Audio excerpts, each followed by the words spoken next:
John Stuart Mill, of his own free will, on hop on shandy was particularly ill. The waiter, they say, could stick it away. Half a crate of whiskey every day. Aristotle was a bagger for the bottle. Hobbes was fond of his dram, and rainy day Carp was a drunken fart. I drink, therefore I am.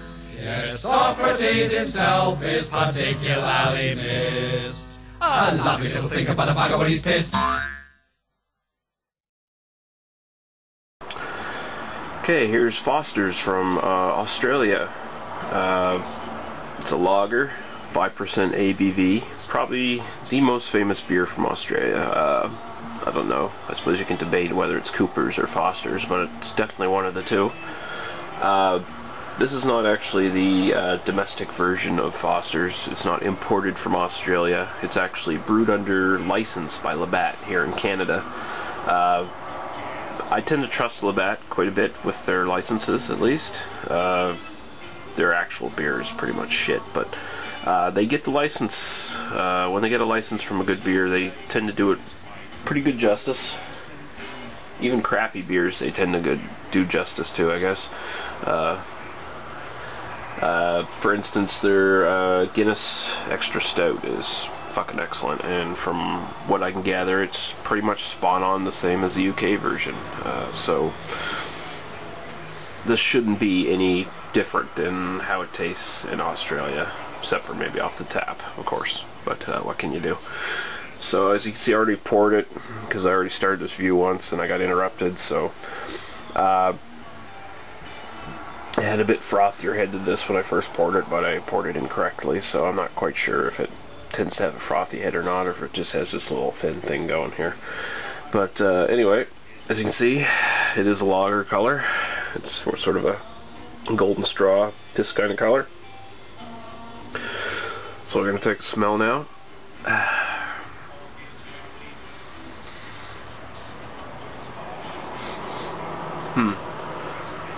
Smells like a lager. There's not much more you can say about that, really. It has that sort of grainy, sort of grassy smell to it. The nice thing about it is, with some of these large macro lagers that you get, these mass-produced beers, you get a chemical smell. You don't get this with Foster's. That's one thing I'll say about it. And also, some lagers, in the smell, it tends to be a bit too sweet, a bit too cloying.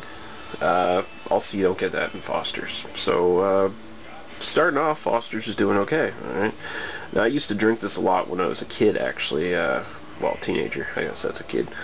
When I was first getting into foreign beers, how could you pass up drinking, not only trying out a foreign beer, but trying out a foreign beer in a can this big?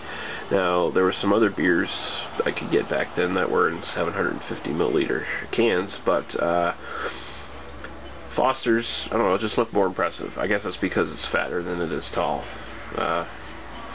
Most cans that would be 750 would be, you know, up here somewhere, just skinnier. But anyway, I'm rambling on here.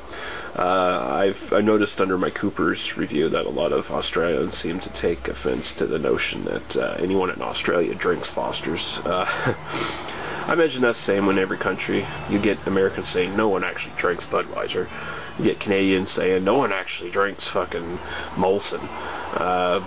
But they do, of course. There's a lot of people that drink a lot of generic domestic beer, and that's just the way things are. So we're going to take a taste now.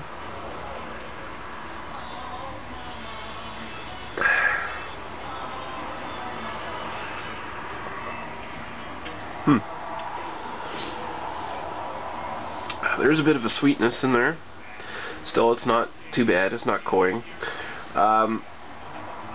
Thing about Foster's that strikes me right off is in the finish. It's there's a very, very mild kind of bitterness, and it's got a sort of a slightly dry finish, and it's actually quite nice. I'm not saying this is the greatest thing ever. It's not exceptional or anything like that, but for a macro lager, you know, Foster's is actually a few steps above most of its contemporaries. This blows Budweiser out of the fucking water. It blows Molson. It blows Coors, Miller, PBR, beers like that. Well, I shouldn't say PBR. I haven't had PBR in a long time, so I'm gonna have to do a review on that sometime and see. But as far as most of the really big generic beers go, Foster's is actually one of the top ones. I'm not saying it's a great beer or anything. It's just a good, decent drinking beer. Especially on a summer's day, you couldn't go wrong with Foster's on a hot summer's day. You want something really cold that you can't really taste. Foster's would do the trick. It would refresh you pretty good, I think. I'd give it about a 2.5 out of 5.